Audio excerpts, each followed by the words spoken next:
Hello everybody, Julian Charles here of themindsrenewed.com, coming to you as usual from the depths of the Lancashire countryside here in the UK.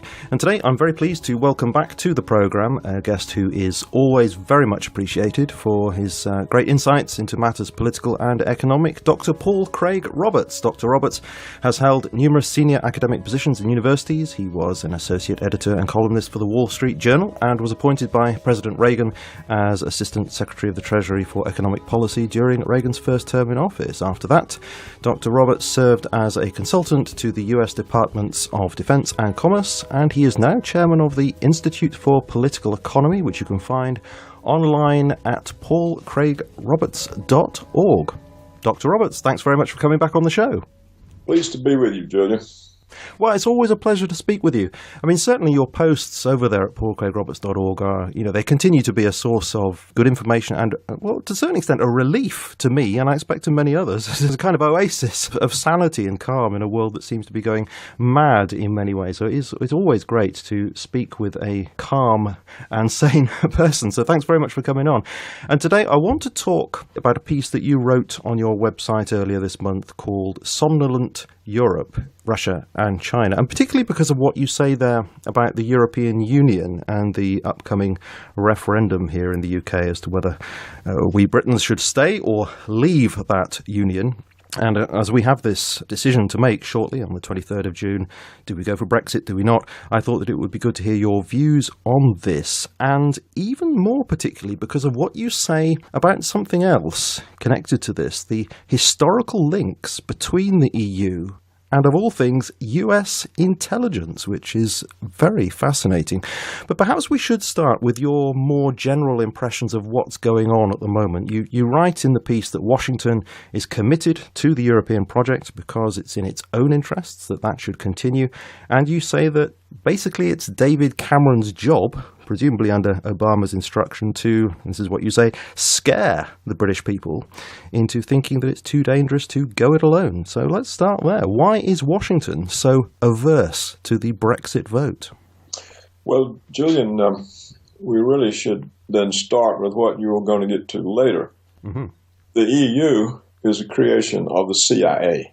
And this was discovered some years ago by an American professor who happened upon released documents in the archive of the United States, where public documents are put when they are released from their time holding. Was it Georgetown University? I think I read somewhere. Georgetown or George Washington, I think it was. But you see, it was reported on by the Telegraph, by Ambrose Evans Pritchard in the year 2000. And I think I mentioned that in my column, that this was 16 years ago, reported in the Telegraph by Ambrose, who was for a while, I guess, the Telegraph's correspondent in Washington. And the documents show that the CIA did this, basically organized, orchestrated, lobbied for the creation of the EU for two reasons. One, as a bloc against the Soviets, and two, as enabling Washington's control, because to control all the separate European governments is much more time-consuming, demanding, involved than controlling an EU government, especially something with an EU Commission that's not accountable. And so Washington set it up in order to have a firm hold on its European empire. And this goes back to, according to Ambrose Evans Pritchard, this goes back to the 1950s and 60s, I understand. Yes, back to the 50s, I think it was. Mm-hmm. I don't have my article in front of me, but it was a creation of the CIA as a way of enhancing Washington's empire. For Washington to have to go to Italy, to France, to Germany, to the British, negotiate with each of these governments. There are more people you have to bribe or threaten or cajole, and then the countries themselves can increase their demands for what they want in return, because if one holds out, no deal can be made. Whereas if Europe is dissolved, if the European countries are dissolved into one entity, then Washington only has to do with one entity. And so this was the origin of the EU for that purpose. It facilitates Washington's control, and that is why Washington has pushed so strongly to put all of Eastern Europe into both the EU and NATO, because otherwise, how many countries are there, European? I can't remember the Eastern, the Western, the 28 or 29? I think it's 28, yeah. Yeah, and so instead of having to deal with 28 separate governments, Washington can achieve what it wants dealing with the EU. So this is the origin. Indeed, it's fascinating. I mean, one of the things that comes to my mind is I've had interviews with Patrick Wood, and he has said things along these lines. I mean, he's very much looking at the work of the Trilateral Commission over the years. And one of the quotes he has in his book, Technocracy Rising, comes from a private conversation with David Rockefeller, which is published by and available for free download from the Trilateral Commission. So I'll link to that. So this is Pat Wood citing the words of David Rockefeller. Quote, back in the early 70s, the hope for a united Europe, and that's all in capital letters, Europe, was already full-blown, thanks in many ways to the individual energies previously spent by so many of the Trilateral Commission's earliest members. So there is a little window into this interest that was there, as you say, going right back to the 1950s. Yeah, it's an American creation, the EU is. It was orchestrated through European individuals and under various pretexts. And it was done in stages, but it was essentially a CIA operation. And you have to understand, this is not what the professor is saying or Ambrose Evans Pritchett is saying. This is what the released CIA documents say. Right. Yeah. Sure. When you actually go to the article that he wrote there in the year 2000, I can see that's what he says here, although he doesn't actually link through to any of those documents. But of course, one could double check on all of that. But he points to various memoranda. Let me just have a look at a number of things that are said here.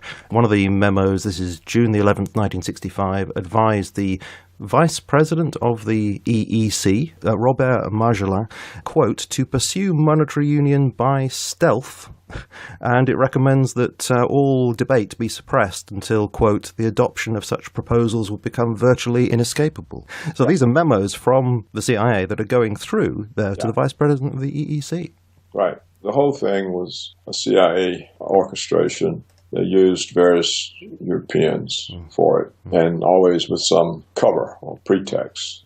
The documents are publicly available. Once they're released, I don't think they can then be all of a sudden reclassified. Right, so they could be checked up on, yeah. Yeah, and so all anyone would have to do would be go to the National Archive and ask for them. Clearly, it's so. It's not something being asserted. It's based on the actual CIA documents. I mean, they admit it. Yeah, and people involved. He actually mentions a number of people. It seems pretty clear this is the case. I mean, he looks at this organization called an American Committee for a United Europe that apparently was created in 1948, and he says it was chock full of intelligence people. The chairman apparently was William J. Donovan, who had been head of the OSS, the Office of Strategic Services, forerunner of the CIA, who at the time was apparently, well, ostensibly a private lawyer at the time. The vice chairman was, of all people, Alan Dulles.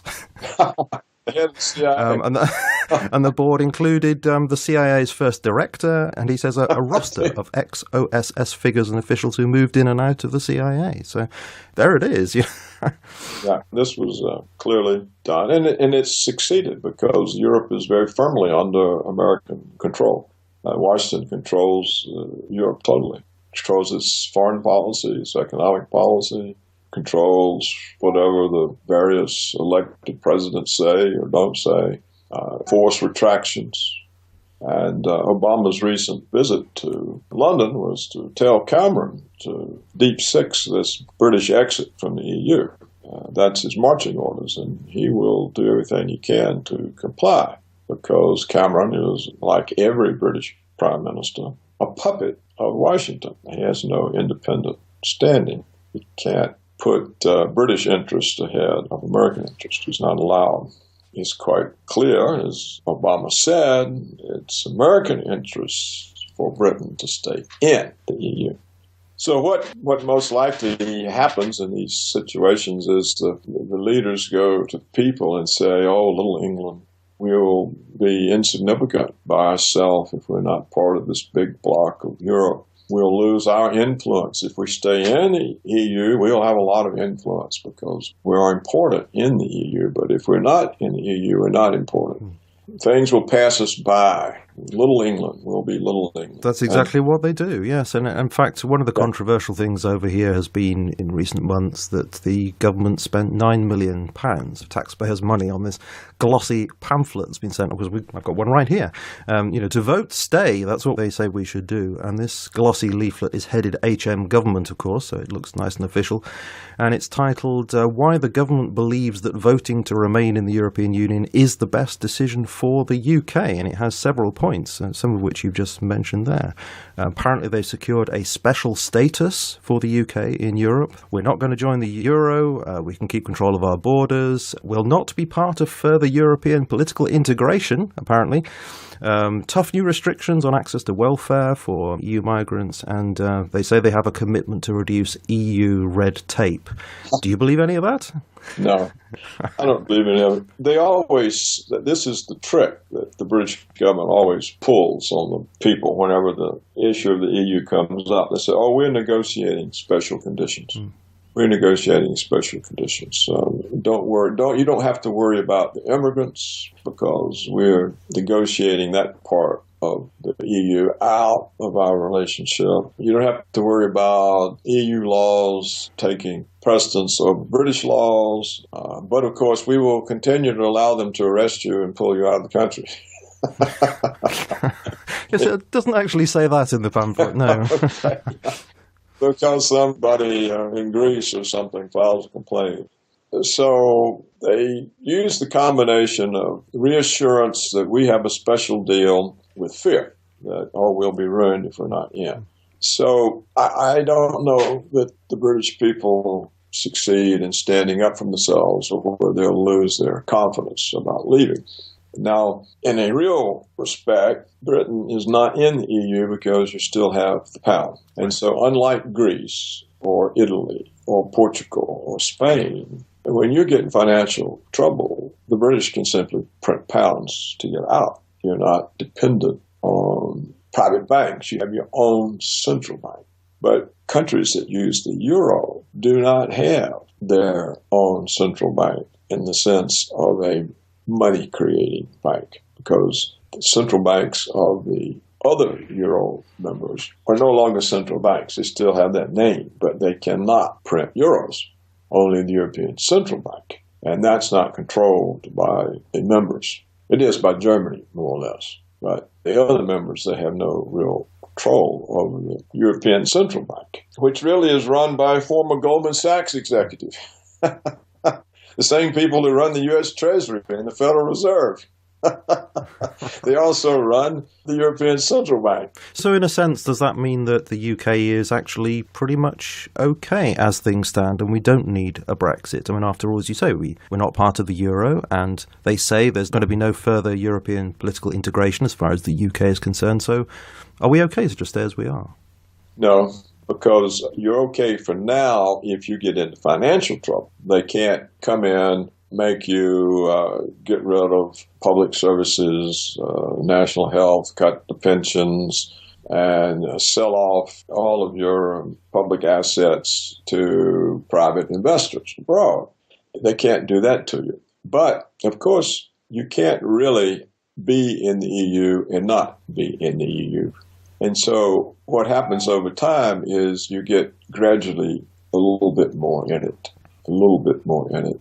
And already your legal system is compromised. British justice is different from European. The evidence is different. Rights of the accused are different. So already you are losing the kinds of historical achievements that the British people fought for centuries, beginning with Magna Carta, or even maybe earlier with Alfred the Great's codification of the common law. But the type of English approach to justice, which is unique, in which the United States copied, this is not present on the continent. The people don't have the same rights, and therefore you're already losing aspects of these historic British accomplishments by being in the EU. And you think that process would continue, irrespective of what any government here says, that there would continue to be effectively, like that quote I had before there, a continued sort of suppression of debate such that it would just seem inevitable in the end? Right, that's exactly it. It's gradually happening. Britain is more in the EU now than it was, say, 5 years ago. And I suspect that Washington will urge the process along quicker.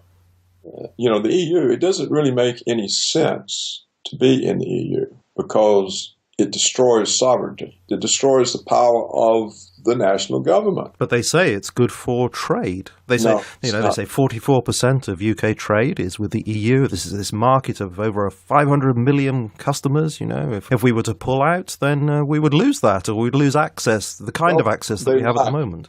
They lie. There's no reason to have political integration, to have open markets. For example, we have open markets with Canada and Mexico, but we're not in some kind of a political unity with them. Yeah. So I agree. That's just a lie. Yeah. All governments lie. Sure, but I agree in principle that you don't need to be part of a trading bloc in order to do trade. But I mean, one point that Leon Britton made, not one of my favourite characters, but it was a point that he made, that we would be penalised. We would not really be able to trade well with the rest of the EU. They would penalise us with various tariffs. And so No, he's lying through his teeth. Look, a trade bloc is not a political union. You don't have to have a political union in order to have a free trade zone. And originally, part of the deceit that was practiced on the Europeans was this will be a free trade zone. Then the CIA sprang on them, it's going to be a political union.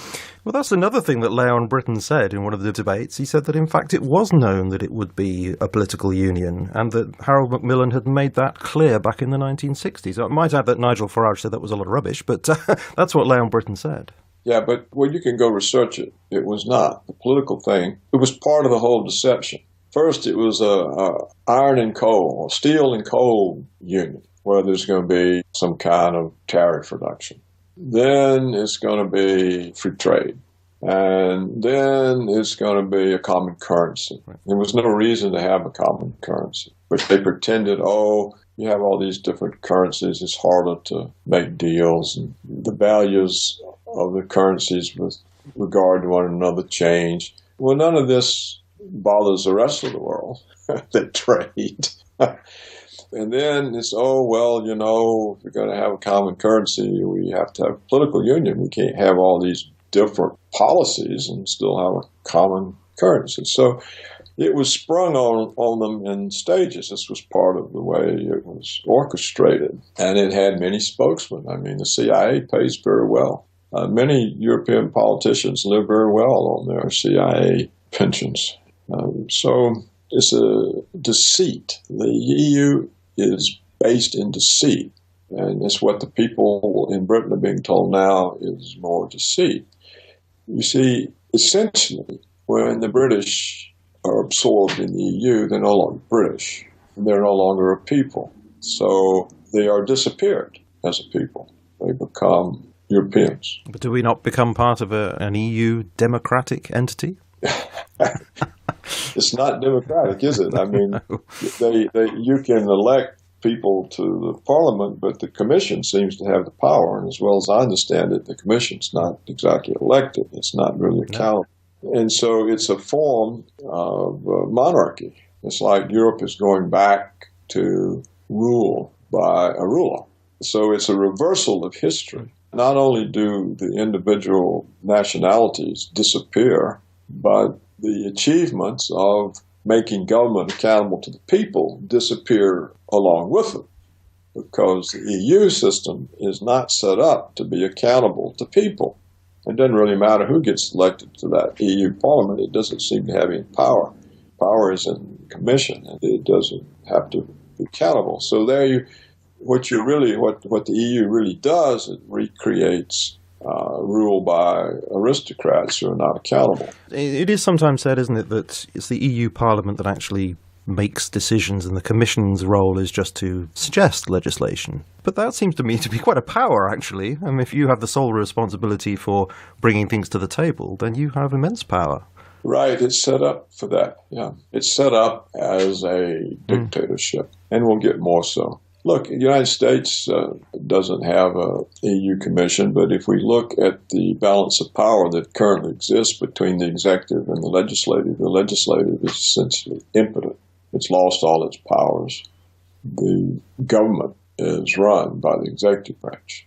For example, the Constitution says that only Congress can declare war. Well, the executive branch pays no attention to it. And neither does Congress. They just let the power go. They also say that all tax matters originate in the Ways and Means Committee of the House of Representatives, but that's all compromised. Every aspect of the legislature of Congress has been compromised, and the executive branch has gained more and more power. It's really not even accountable any longer to the judiciary.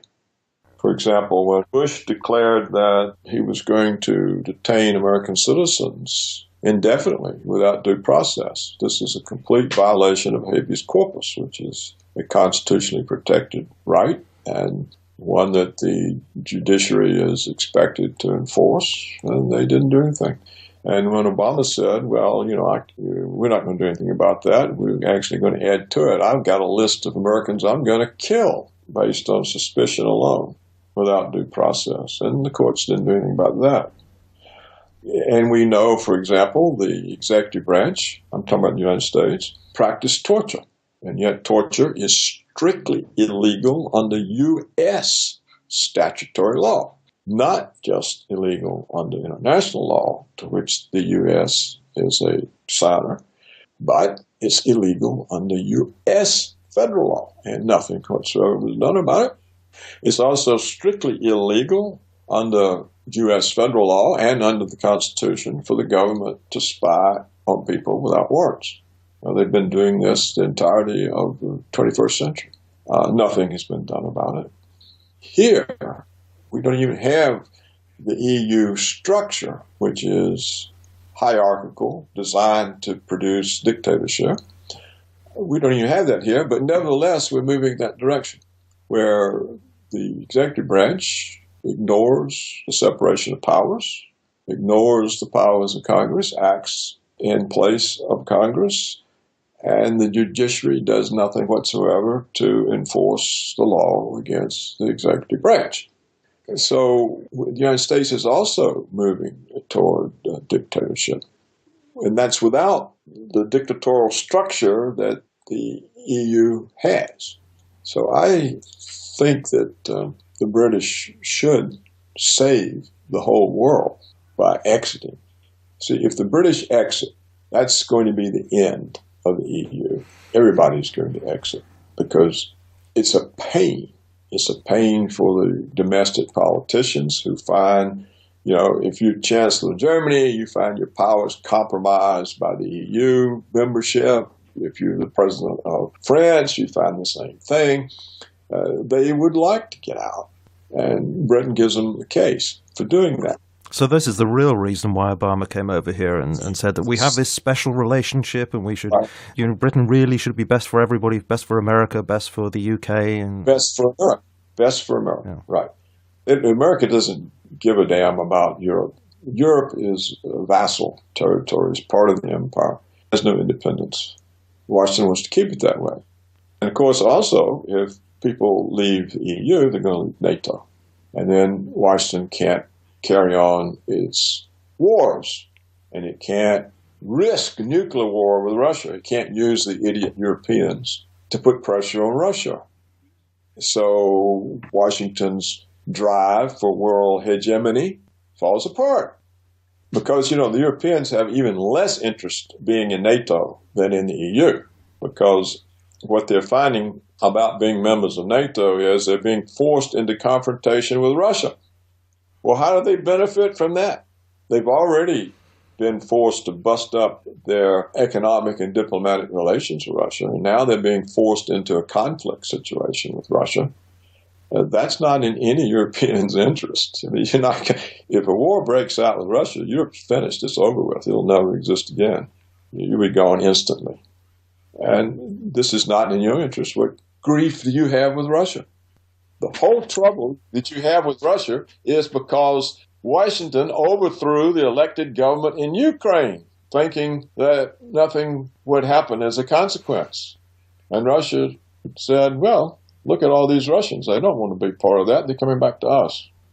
And so, you can't have them back. We're going to put sanctions on you. And then we go make Europe put the sanctions.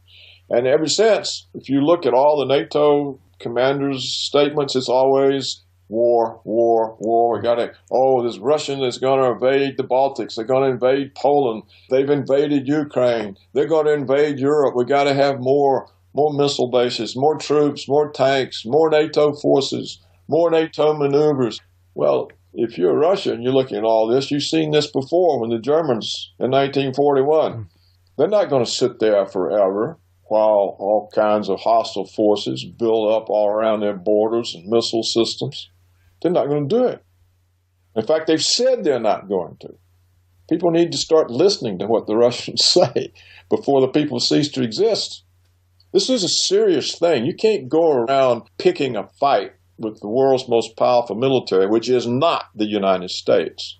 I don't know if you saw the RAND study that came out last year. The RAND Corporation essentially is a CIA outpost.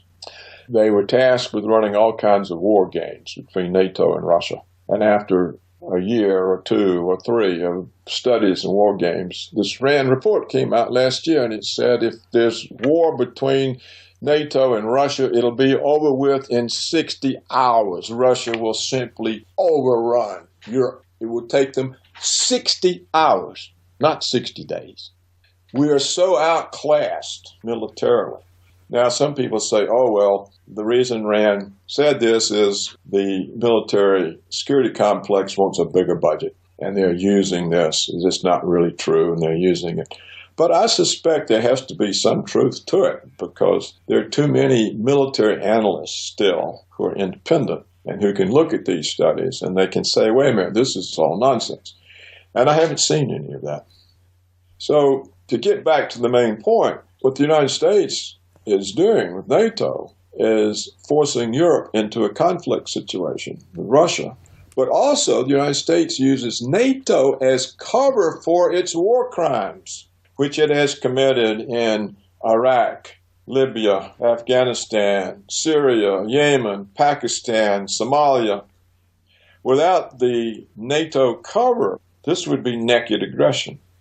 People all over the world would be screaming to put the United States government on a Nuremberg war crimes trial. But because of the predominance of the U.S. and Europe, this is some kind of a democratic operation. Look, all these countries support this. So what the Europeans do, they enable Washington's wars that now producing refugees that are overrunning Europe. That's how stupid the Europeans are. And the British. Stupid. So you see this opportunity for Brexit to be vital and more important than what we're normally told, of course, it's seen from the point of view of British perspective all the time. Will it be good for us? Will it be bad for us? And it's tempting to think along those ways and sort of weigh those up 50-50. But actually, you're saying that it has consequences that reach way beyond, because then we could see the EU unravel, we could therefore see NATO unravel, and then many of the problems that you're talking about here would be overcome. Right. You see, what you have to understand is the United States right now is threatening the entire world with nuclear war, because they're going to keep on picking a fight with Russia and China, and it's going to be nuclear. We have no possibility of conducting a conventional war against the Russians or against the Chinese, much less both of them simultaneously. And they now have a strategic alliance. So we are pushing the world toward a nuclear war. And it's the Europeans who enable this. If the Europeans were independent, had independent foreign policies, they would tell the Americans, no, we're not going to be part of this. We got good business relations with Russia. We're making money. We get along with them. They're not threatening us. We don't have any stake in Washington having hegemony over the world. Doesn't do us any good. If you had real leaders in Europe, this is what they'd be saying. But of course, they're all bought and paid for. We So own you are saying that a Brexit vote is actually a vote against Washington's ridiculous attempt for its New World Order. That's exactly right. That's right.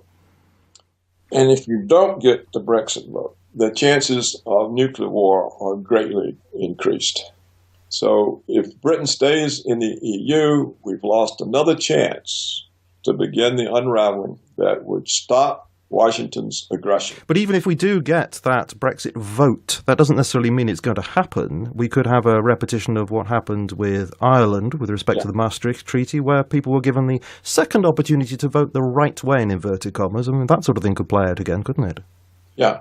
Or the government simply won't accept the vote. We already see this happening. I mean, it wasn't long ago that one of your top generals said that if the new Labour leader is elected prime minister, we're not going to allow him to take office. You plead national security, So yes.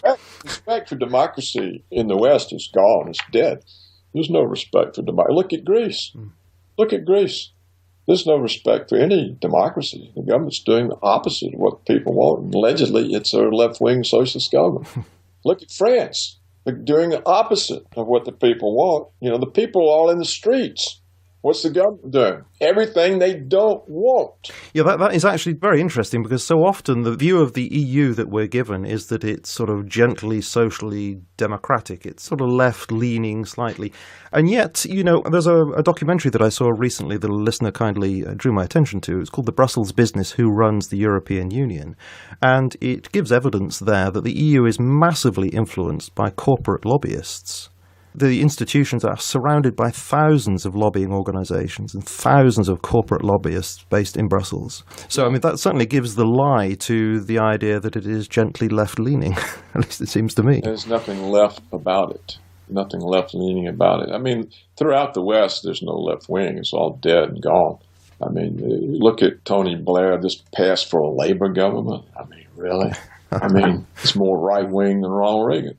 Look at the so-called Socialist Party in France, Hollande, Sarkozy. These people essentially are fascists. There's no respect anywhere in Europe for democracy. You don't see it.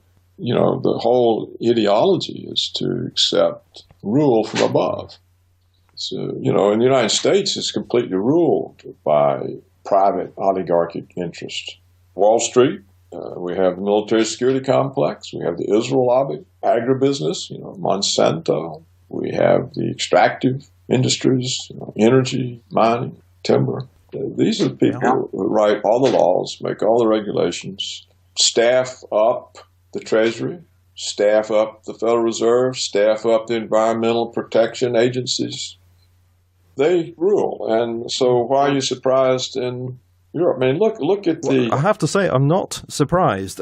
Not really surprised. But, I just didn't know about the thousands of lobby organisations that were there. And I'd certainly not heard of one organisation that's mentioned in that particular documentary called the European Round Table of Industrialists. And apparently that's made up of corporate CEOs, and it has privileged secret access to the very European Commission that we were talking about a little earlier. And it's just stacked with names that people will recognise. I mean, the membership includes, this is just a selection: BASF, Heineken, Nestle, Vodafone, Rolls-Royce, Saint-Gobain, Total, Bayer, Fiat, Philips, Ericsson, Siemens, Rio Tinto, BMW, Volvo, E.ON, Royal Dutch Shell, Nokia. I mean, I could go on. That was just a small selection of them. And they have this secret access to the European Commission, which is the one that's supposed to be putting forward legislation to be voted upon. So the companies put forward the legislation, just like in the United States. Yeah. The politicians are just a front. They don't actually do anything. They provide cover, and the private interests run it. Look, even Monsanto, I bet you Monsanto's a member of that. It's an American firm. Notice the treatment or the acceptance that Monsanto and GMOs and glyphosate get from the EU, but they don't get from member countries like France.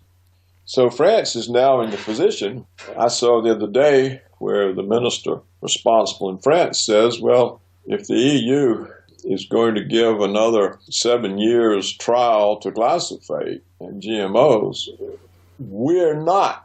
We're going to continue with our own prohibitions against it.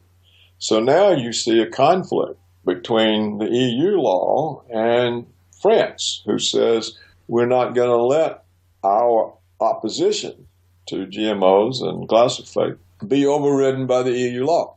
So these kinds of conflicts will get worse, but because the CIA is running the show, the individual governments are going to lose. So would you say then that ultimately the CIA and other such organizations are behind the push for things like TTIP? Because, I mean, if TTIP goes through, then what you've just been talking about, GMO and glyphosate, people are just not going to be able to know that these things are in their food supplies. They're not going to be able to label anything, that sort of thing. Well, if that partnership goes through, what it does is it means Monsanto can sue France for the loss of revenues it would have earned if France did not have laws against GMOs.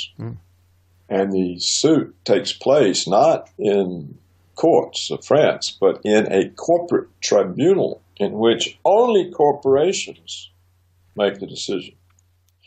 And so all of these laws can be overturned by the corporation. So can any sort of health or safety regulation, because this gets in the way of profits. In fact, I'm convinced they can even use it to get rid of taxation. What will happen in Britain, there will be these American medical care organizations, private, will come in and force the national health to get out of the way. Otherwise, they're interfering with their profits. Well, we have talked about this. Well, we talked about the trade in services proposals, and we talked about there are these various assurances that are given which don't seem to be worth the paper they're written on. No, the assurances are lies. They're lies. Everything a government says is a lie. Try to think of anything the government has said in your lifetime that is true or believable. I'll have a go, but I don't think we've got time for me to sit and think. But presumably then, again, we would have to say that a vote for Brexit will be the end of something like TTIP as well. Yeah. Because if it ends the EU, then there's no bloc to negotiate with. That's right. That's right. See, the British people would be doing the whole world and themselves a massive favor. It would block the corporate takeover of Europe. It would block the American use of Europe to create hostility with Russia, and thereby it would greatly remove the threat of war. But what we see now in Russia and the United States is massive increase in nuclear forces. Everything that Reagan and Gorbachev accomplished has been overturned by Washington. You know, Reagan and Gorbachev, Reagan's two big goals, they went together, and they were key toward ending the Cold War and ending the risk of nuclear Armageddon. He wanted nuclear weapons gone. And so what was achieved with Reagan and Gorbachev and ending the Cold War, we now have a far worse situation. It's worse in every respect. The war doctrines of the countries have changed. It used to be a nuclear force was a retaliatory force only. You only used it if somehow you were attacked with nuclear weapons. Well, now both us and the Russians have nuclear first strike doctrines. So the situation is far more dangerous than it was at the height of the Cold War of the Soviet Union. And not only that, during the Cold War, American presidents and administrations made every kind of effort to be on good terms. They weren't demonizing the Soviet Union all day long. They didn't stand up and say Khrushchev was the new Hitler, like a likely future president has declared about Putin. They weren't making all kinds of false claims about Soviet invasions. They weren't telling lies every time they opened their mouth. They made every kind of effort to keep things stable. And Reagan said, we're tired of just trying to keep them stable. We've got to end this. There's too much risk. Something can go wrong. It's stupid that we're taking this risk, and we have to end this. Well, now all these risks are back, and they're multiplied. And if the British lose their nerve and vote to stay in, then that's just going to encourage Washington more. They're going to say, see, we've got them. We've got the whole world. We're going to go ahead and push harder. But the problem is, you see, none of what you've been talking about is made clear to the British people. It's all presented in terms of, is it good for the pound? Is it good for jobs? Can we trade with the rest of the world effectively? Will we be shut out of EU markets, etc.? And none of what you've just painted there is clarified to us at all. I know. I know. That's why I'm saying it. Yeah. But because we are sheltered from much of the reality of this situation, then the propaganda that we're bombarded with is having an effect. When I look at the Financial Times poll of polls, which takes averages of many of the polls out there, I mean, if we're to trust that at all, it shows that back in 2013, there were many more people thinking of voting to leave. But since then, in 2015, there were more stay votes, and now there's a kind of an uncertainty oscillating back and forth. But it's worryingly close, and I'm very suspicious that, in fact, people will lose their nerve at the last minute, because I'm sure they we're will. constantly being told we mustn't vote for uncertainty. It's an uncertain future if we pull out of EU, and people like that feeling of of things being certain, and we like the familiar, and I think that's being played on in a big way. Sure, you're absolutely correct. And so the consequence is that England will disappear, the British will disappear, their justice system will disappear, and the conflicts with Russia will intensify, and it'll end in war, and Europe simply will no longer exist in any form. And in fact, neither will the United States. And that's where we're headed. All the lies and propaganda that's being used against the judgment of the people to warp their judgment, to make them distrusted, to make them say, oh, well, it's all I hear is we'll lose. Why they believe anything the press says is a mystery to me. I mean, I can't understand why any sentient human anywhere in the Western world would believe anything that the press says, because it's nothing but propaganda and lies.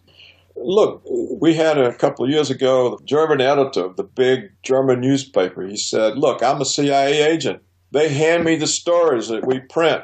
This is true, he said, for every major news source throughout Europe. He didn't make this up. He published it in a book. Ulfkotter or something like that. He says, sue remember? me. Mm-hmm. He says, sue me. Go ahead, sue me. No one sues him. It's true in England. You don't have any independent press. You see, I think the problem is that still too few people realize that this is the case. People generally still do trust institutions that are familiar sounding to them. And so we're getting this argument that the economic case has made that we should stay in the EU, and the IMF thinks so, the Bank of England thinks so. And so people listen to those names and think, oh, well, the people who really know what the score is, therefore, well, what do we know about it? We must just trust these very famous names that are telling us that we should not pull out of the EU. And yet somebody like the Tory MP, very bright chap, Daniel Hannan, says that, well, if we look at Europe, in fact, we've shackled ourselves to a corpse, he says. And we should have arrangements much more like Norway and Switzerland, which have these nice association agreements. They're allowed to trade with who they like. They have the benefit of EU trade, but they have this freedom. Yeah. Why are we shackled in this old-fashioned way that's based upon the sort of 1970s mentality when, the UK was the sick man of Europe and looking across to what it thought was a better future for itself, being linked to the continent? This is an old way of thinking, and he says, in this day we've got the internet, international flight is so much more available. We can trade with who we like across the world. And yet, we have these august institutions telling us this is the way it is. And because people are so familiar with those institutions and haven't learnt to distrust those institutions, they're listening to what they're saying. And my fear is that they won't think for themselves on this. Well, you're right. They won't. Propaganda generally prevails because of repetition. But in actual fact, the British people don't know what the Bank of England thinks. Because if the Bank of England thinks that it's a bad idea to be in the EU, they're not going to say it. They wouldn't be permitted to say it. Right. And you're going to stay in the EU because that's where Washington wants you. It doesn't matter how you vote. You could vote 100% to exit. You won't be allowed to. You really think that's the case? Washington will say no. So we've got this 13% or something of the electorate that are wondering, shall I not? They're undecided. So if they decide for Brexit, you're saying it doesn't make any difference anyway. Just making Washington won't permit it. Or what will happen if you leave, then all of a sudden there's a massive attack on the pound. Goldman Sachs will order the European Central Bank with the Japanese Central Bank. They're our puppets. They do what we tell them. The Federal Reserve will gang up, will drive the pound down to nothing. And then we'll say, see, this was caused by you leaving the EU. We didn't have anything to do with it. None of these central banks had anything to do with it. No, this There's no confidence in Britain. See, you've left the EU, there's no confidence, and then the government will say, well, we got to go back in. So this is a kind of economic false flag attack, you're saying? Yeah, oh yeah. It'll be a massive attack. They won't admit they're doing it. And they'll say, okay, we told you not to exit. Everybody's lost confidence in the pound. And everybody will be screaming, oh, we're ruined. And all the papers will say, see, you stupid people, you didn't listen to us, and look what's happened. And government has to take us back instantly. We'll all starve to death. Okay, well, if that's the case, I mean, that then is a very negative scenario that you're painting. Surely you're not therefore saying, well, don't bother to vote, because surely there must be some point in actually voting for Brexit. It must flag up the issues, surely. It must register with everybody that there is this dissatisfaction with the EU, and that in itself must be a good thing, don't you think? Well, I think that what it would do, it might encourage some other members who don't have their own currency. Greece or Italy or Spain or Portugal, they don't face an attack on their currency to bring them in line like Britain does because they don't have a currency. They only have the euro. And clearly the central banks aren't going to destroy the euro because that doesn't do them any good in bringing Greece or Spain or whoever back into the EU. Right, okay, so it would embolden other people. Yeah. So if the Greeks, for example, who are being driven into the ground, if they say, look, the British voted to get out and they had to get back in because they have their own currency and it fell under attack. We don't have a currency. But why don't we vote to get out? Yeah. If the British could vote to get out, we could do that too. So it would be good in that sense. It would start the prospects of people actually voting to leave would take hold. There's a lot of reasons for people to vote to leave, especially for the Greeks, for the Portuguese, for the Italians, for the Spanish, possibly even the French. In that case, if it were to unravel from the, as it were, the poorer end of Europe, would you see it less as a collapse of the EU, as a sort of a redefinition of the EU, so that it would just be perhaps the richer group separating off and letting the others go? Well, that would mean that instead of looting Greece, the Germans would have to loot France. See, Greece is being looted. The debt issue is used to loot Greece. They're forced to turn over all of their public assets to private foreign investors. This is the reason the German and Dutch banks don't want any debt relief, because they're using the debt to loot Greece, like they did to Ireland, to Latvia, to Portugal, and the way the United States has done to almost all of Latin America. You use debt to loot the countries, and that's what's happening to Greece. They're being looted. I mean, it's really severe. And so they've got no reason to be in there, and they're just intimidated. But if the British people voted to leave, they would say, hell, we could do that too. And we don't have a currency to fall under attack. So you see the strength that the British have of being in the EU with their own currency means that as long as they're in the EU and have their own currency, they can't be looted because debt can't be used to force them to turn over all their assets to the Germans or somebody. But it makes them impossible to leave because their currency is then exposed to attack and can be destroyed. And so the strength becomes a weakness. Whereas for the lesser countries with no currency, it's a strength. It's easier for them to get out. Can I ask you, going back to Daniel Hannan's comment that the EU is stagnating, do you think in some way it could always have been the intention of Washington that Europe be ineffective in economic terms? Because I just wonder that if there was the freedom of individual European nations to form trade associations with whoever they wanted to in the world, then arguably Europe might be economically stronger and so perhaps present greater competition for Washington. I don't know. I don't know about that. That's a speculative thing. I have no way of knowing. No. All I do know is that Washington wanted the EU for control reasons. I don't know whether they thought about all these economic aspects. But as long as they were fearing a Soviet threat, they would want the EU to be economically strong because they were very much worried about the communist parties in Italy and France.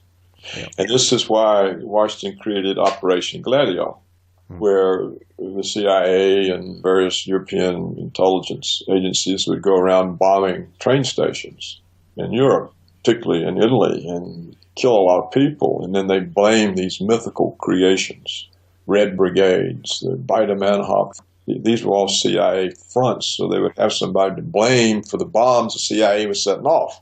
We've actually talked to Daniela Ganzer about that, a very interesting and disturbing subject. And at the same time, the CIA was also funding mild leftists in Europe so as to counter the effect of the Soviets on European soil. Right. So it's a very weird situation indeed. Right.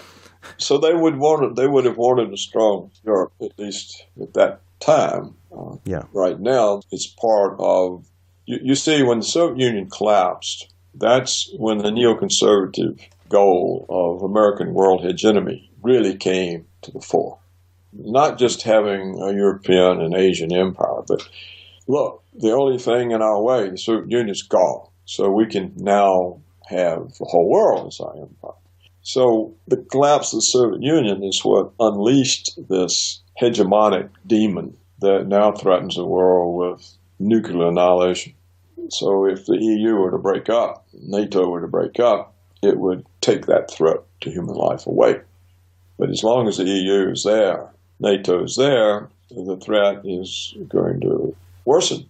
If you look at the attacks on Russia, they are reckless. They are really reckless, irresponsible. And everybody repeats them.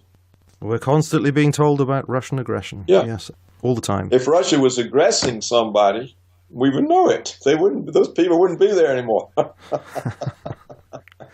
and it's crazy. Why in the world would the Russians bother to invade the Baltics? There's nothing there. They gave Baltics their independence. What do they want to go invade them for? The Baltics can't do anything to Russia. It would be a total pointless thing. There's no sign of it. There's no Russian plans. There's no build-up. It's just all ridiculous. And yet all these things become facts. These are facts, man. Well, David Cameron was treating it as a fact that very time he was speaking to Obama, saying it's a good job that the EU exists and that Britain has its place at the table so that the things we're concerned about could become a reality, such as sanctions against aggressive Russia. How many times have we heard this place at the table?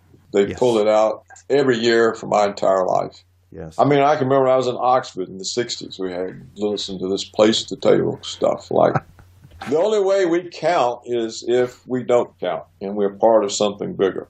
If we're at somebody else's table, yes. Yeah, as long as we are a lackey for somebody who counts, we count. This was the British attitude even then. And I just was wondering, I said, what happened to this great nation? Liberty is a human achievement. It was mainly achieved by the British. All of the great legal traditions that the British colonies ended up benefiting from were fought for by the British people for centuries. It took centuries to get accountable government and to get the people protected by the rule of law. In other words, the British fought for centuries to take law as a weapon out of the hands of the government and make it a shield of the people. The most important part of British history is the creation of liberty by transforming law from a weapon in the hands of government into a shield that protects the people. It's a British achievement. The colonies benefited from it. Now it's all being thrown away. But the British people do have an opportunity now to do the right thing, to quote David Cameron, who's always talking about doing the right thing. Well, in this case, perhaps it is the right thing to vote to get out of the EU.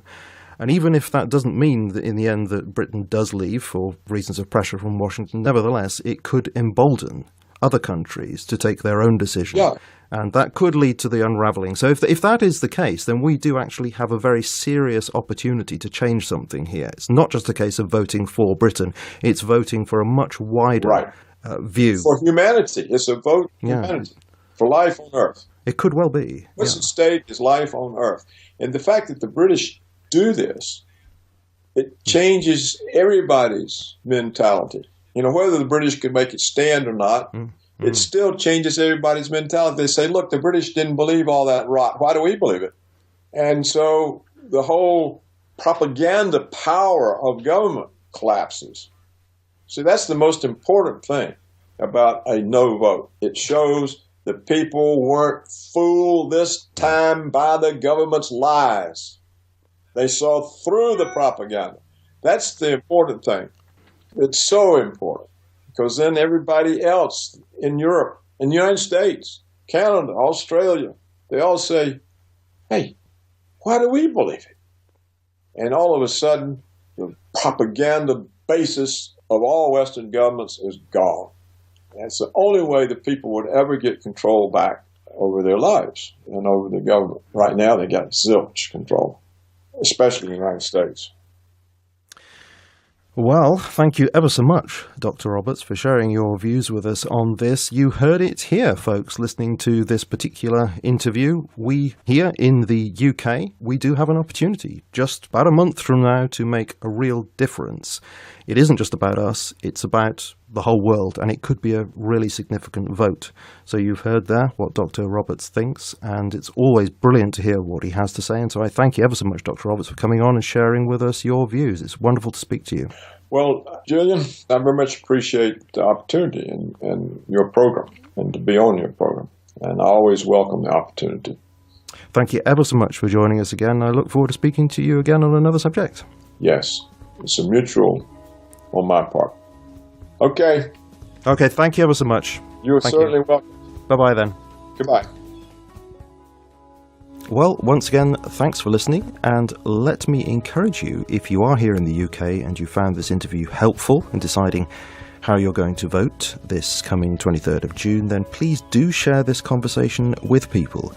As you know, I rarely ask for support in that way because I don't like blowing my own trumpet. But in cases like this, where the information is, I think, really important, not because of my contribution, but because of the contribution of my guest, then I feel I'm justified in asking. Please do share this conversation around on social media, by word of mouth, however you can do it, especially if you are here in the UK or you have contacts with people in the UK, because, as Dr. Roberts says, we have an opportunity here, maybe not to decide what happens to Britain in the short term, but maybe to make a political statement that will reverberate around Europe and give courage to others to make a stand for their own independence and freedom. And maybe that will have an effect that will be good for us all. So please do share this around, and please do vote if you're here. This is an opportunity. It's not perfect. Of course it's not a perfect state of affairs, but it is an opportunity. So let's make use of what we have. And I'll just say in passing, thank you very much, Mark, for sending me those links, which did prove very helpful with that interview. And those, of course, will be included in the show notes, as will many other items mentioned in this interview, such as the really informative interview we had with Dr. Daniela Ganza on Operation Gladio, for example, which I mentioned in that conversation with Dr. Roberts. I always do try to include as much information as I can in the notes, so please do check those out. There's always a link to them on the page where the interview is displayed.